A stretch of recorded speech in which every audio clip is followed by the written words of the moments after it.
వరి వేస్తే ఊరే, బియ్యం పండిస్తే ప్రయోజనం లేదు, ఇంకో పంట పండించండి, ఇంకో పంట పండించండి. ఇవి గ్రౌండ్ లెవెల్‌లో చేయండి.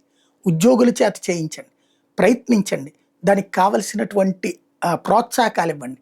విత్తనాలిస్తారా? ఎరువులిస్తారా? లేకపోతే ఆ నాట్లిస్తారా? నారులిస్తారా? ఇట్లాంటివి చెయ్యండి. అది చాప కింద నీరులా ఉండాలి. అలా కాకుండా బహిరంగ ప్రకటనలు.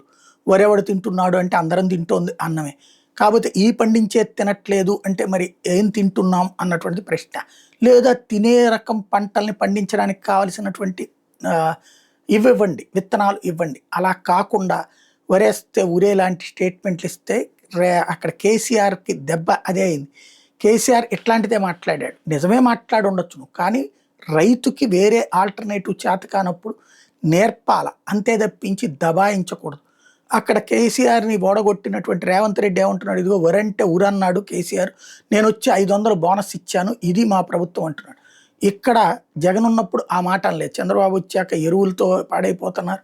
లేకపోతే ఇంకోటైపోతున్నారు అంటూ పదే పదే బియ్యం వేయకండి, బియ్యం వేయకండి, బియ్యం వేయకండి అని చెప్తున్నారు. ఇక్కడ పండించే వాళ్ళలో ఎక్కువ మంది బియ్యం పండించే వాళ్ళున్నారు. వాళ్ళని మనం కన్విన్స్ చేయగలమా? మనం చెప్తున్నది వాళ్ళు అంగీకరిస్తారా? ఆలోచించుకోండి.